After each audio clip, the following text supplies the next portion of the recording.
निधी हा शेतकऱ्यांना वितरित करायला मंजूर दिलेली आहे.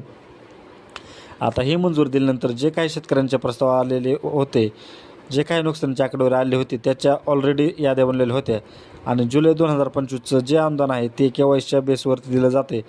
त्याच्यामुळे ज्या ज्या याद्या आल्या त्याच्यामध्ये गारपिटीची यादी आहे, याच्यामध्ये अवकाळी पावसाची यादी आहे, याच्यामध्ये ज्या ज्या काही याद्या यापूर्वी आलेल्या असतील आणि त्याच्यामध्ये जर आपलं नाव असे आले असेल तर आपण KYC करून घेऊ शकता.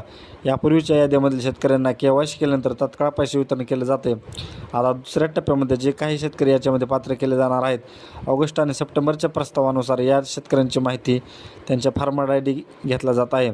कारण GRमध्ये ज्यावेळेस शेतकऱ्यांचे पंचनामे केले जातात त्यावेळेसच ॲग्रीटेकचा फार्मर ID घ्यायला सांगितलं जातं.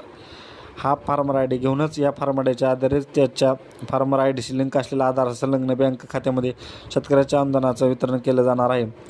यापूर्वीच्या ज्या काही याद्या आलेल्या आहेत, आपण यापूर्वीसुद्धा KYC करण्याचं आवाहन केलेलं होतं आणि ज्या ज्या भागामध्ये ऑलरेडी याद्या आलेल्या आहेत, ज्या भागाचा निधी राज्याच्यामध्ये सोलापूरचे 73 कोटी रुपये होते, परभणीचा निधी आलेला होता, नांदेडचा आलेला होता, नांदेडच्या याद्या अपलोड झालेल्या होत्या, बुलढाणा असेल किंवा जळगाव असेल, भरपूर मोठ्या प्रमाणात यापूर्वी अतिवृष्टीसाठी वगैरे पैसे आलेले होते. अवकाळी पावसासाठी पैसे आलेले होते.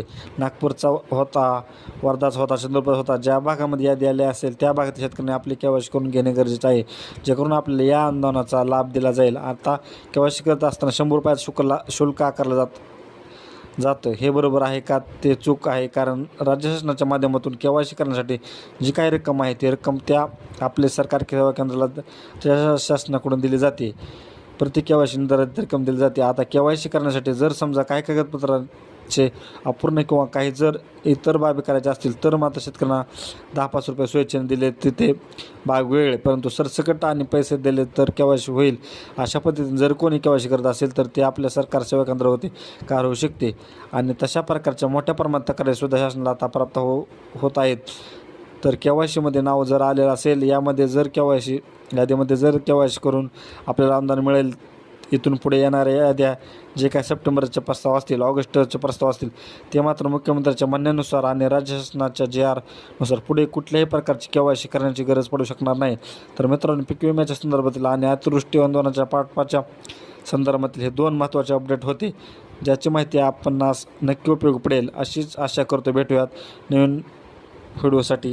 अशाच व्हिडिओसाठी माझ्या चॅनलला सबस्क्राईब करा, लाईक करा, शेअर करा, कमेंट करा. धन्यवाद.